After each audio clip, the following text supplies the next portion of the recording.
አሰላሙ አለይኩም ወራህመቱላሂ ወበረካቱ። የዘምዘም ዩቲዩብ ተከታታይ ውድ ጓደኞቼ እንዴት ናችሁ? ሁሉ ሰላም፣ ሁሉ መልካም።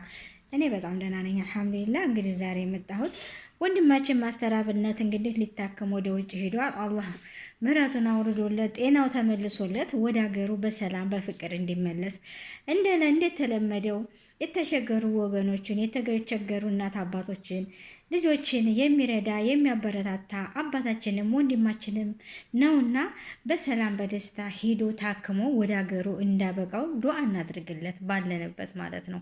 መልካም ሰው ሁልጊዜም መልካም ነው። ጥሩ ሰው ሁልጊዜም ጥሩ ነው። እውነቴን ነው የምላቸው። አንዳንድ ጊዜ ስናስበው የኛ አባባል አለ፣ አይ ለጥሩ ሰው አይሆንም፣ አላህ እንደው ለጥሩ ጥሩ ነውንም የሚገለው ጥሩ ነው የሚወስደው ጥሩ ነው የሚያማው። ለምንድን ነው መልካም ሰው ነው እንደዚህ የሚሆነው? አላህ የወደደው አላህ እኮ ስለሚወዳቸው ነው። አላህ እኮ የሚወደውም መልካም ሰውን ነው። መጥፎ ሰውንማ ሲሞቱ ራሱ ማለት ነው ያ መጥፎ ሰው ከሞተ ይህም መጥፎ ሰው ይዘህብኛ ትንጣ ብሎ ይላሉ መላእክት።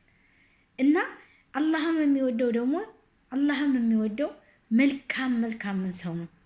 እውነቴን ነው። ይገርማችኋል እኮ እና ማስተር አብነት ወንድማችን የተቸገረ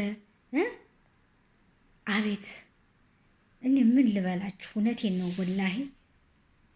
አንድ ግጥም ላሰማችሁ ስሙ ውድ ቤተሰብ። እዚህ ጋር ምን ይላል ኮሜንቱ? ለእኔ ደግሞ ለድሃዎቹ አባት ለማስተር አብነት በእናት ሼር በማድረግ አድርሱልኝ ከቻላችሁ። የድሃዎች አባት እናቶች ህይወት ጭልም ብሎ ከመንገድ ዳር ወጥተው የሚጠጡት የሚበሉት የሚለብሱት አጥተው ይኸው ወደ ማታ ሩህሩህን አባት ፈጣሪ አደላቸው። የእናቶችን ባባሽ የልጆችን ባባሽ ማስተር አብነት ነው ለራበው ለጠመው ከፊት ቀድሞ ደራሽ። እኔ እያለሁለት ወገኔ አይራብም ወገኔ አይጠማም ብሎ የተነሳ የወደቀን ሁሉ አልፎ የማይራመድ አቅፎ የሚያነሳ ችግራቸውንም ያንኑ የሚያስረሳ ለራበው የሚሰጥ ቁርስም ሆነ ምሳ ማስተር አብነት ነው የኛ ጀግና አንበሳ። ህመሙን ደብቆ ለሰው ሳይናገር ህዝቡንም ለመርዳት ከሀገር ሲዞር ልብስም ለሌላቸው አልብሶ ሲያሳምር ከራስ በላይ ለህዝብ አሳይቷል ፍቅር። እናት አለምዬ በጸሎት አድርጊ እሱ ነው የሚረዳሽ መጥቶ ካንቺ ግቢ። እና ሰምታችኋል። ማስተር አብነት ቀላል ሰው አይደለም። ማስተር አብነት በጣም ከባድ ሰው ነው። ለተቸገረ፣ ለታረዘ፣ ለተራበ የሚረዳ ነው።